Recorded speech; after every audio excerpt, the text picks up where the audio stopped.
Speak plainly, witch. Who is my mother? Does she live? Hey everybody. So apologies in advance if this video is a little bit all over the place. April's been a pretty busy month for me, and I haven't had a lot of time to really sit down and prep the content for this one.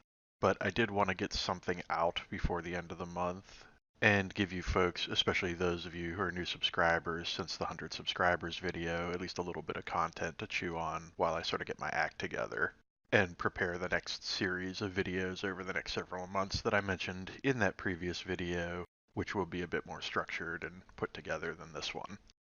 Having said that, I did want to give a little shout out to the game that I'm featuring here at the beginning of the video, which is called Eternal Card Game. This is a pretty straightforward dueling collectible card game that's available in early access on Steam as a free-to-play title. If you're a fan of things like Hearthstone, Magic the Gathering, and other CCGs of that sort, I think there's certainly a lot to like and appreciate and enjoy here, and I definitely recommend giving the game a chance, especially considering that it's free. Now, those of you who saw my previous video will note that the video for this month was supposed to be about the process of writing my new novel. And I still very much want to make that video and have a bunch of ideas and things that I want to explore with regard to it. But just given where I am in that process, I felt it was a little premature to try to commit those thoughts to video and get it out in time to keep to that original timeline. So what I decided to do is do a little bit of a preface or a preamble to that video and talk about a particular aspect of the writing process that I think gets often overlooked and ignored, and something that I think is a much bigger contributing factor to the success of writing projects than I think a lot of people might realize. And that's the importance of physical health and well-being when working on projects such as this. And this is something that I think applies pretty broadly and generally to a variety of people participating in more sedentary careers. Things like IT, writing, office work, or creative pursuits that involve spending a lot of time working at a desk in front of a computer. And in particular, I think as one ages, the significance and importance of establishing and maintaining a healthy lifestyle only increases. I can definitely speak from personal experience as to the impact that letting oneself go physically can have on a variety of factors that are pretty important to mental and creative productivity.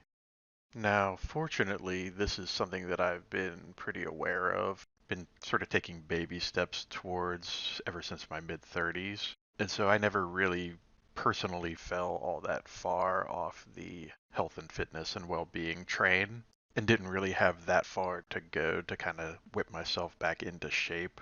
But I will say that when I first started working on this new writing project, I definitely noticed that the physical state that I was in at the beginning of the project was absolutely having an impact on my productivity and my general state of mind. And I think it can even boil down to simple things like the effect that bad posture, or bad blood circulation, or bad eating habits can produce. So I think a mistake that a lot of people, myself included, make from time to time is the idea that the work you do begins and ends with sitting down at the desk or sitting down in front of the computer and performing a particular defined task without really considering how one's physical state might affect that endeavor. Poor posture, poor blood circulation, low energy levels, a lack of clarity of thought and focus are all pretty easy, but sadly often overlooked signs that something might be a little off in the equation. And sometimes, depending on how far off the wagon you've fallen when it comes to physical health and well-being, it might be a while even after you make some adjustments to your diet and physical activity levels before you really start to see the kind of results you're looking for. So I really just wanted to throw it out there as a sort of cautionary tale or just something to keep in mind, especially for those of you who are, like me, entering the middle age club and have perhaps noted some of these things in your own experiences and not quite put your finger on the actual root cause of the issues. Now, obviously, the methods by which those issues should be addressed are going to vary from person to person, and I would certainly highly recommend that anybody considering changes to their diet or their physical activity level or their exercise regime consult with a doctor or some other relevant healthcare professional before making any sort of changes, particularly anything drastic. But I did just want to throw it out there. And again, speaking from my own personal experience, it's something that I've come to realize is fairly important, especially given the stage of life that I currently find myself in. One last thing I wanted to touch on before bringing this video to a close is answering a question that I'm often asked since making the transition into writing full time. That question being, what do you read?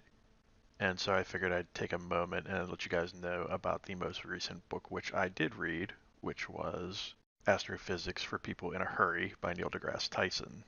So I'm a bit of a self-confessed astronomy and astrophysics dork from way back in the day. And over the years, I've periodically read books on the subject, such as Carl Sagan's Cosmos or Stephen Hawking's A Brief History of Time. But the thing with the astrophysics field is it's the sort of thing that changes and updates pretty regularly and pretty frequently. So I find that every 5 or 10 years or so, it sort of behooves me to find a book that similarly captures the essence or the nuts and bolts, or as this particular book purports in its introductory section, aims to grant the reader a conversational understanding of the subject.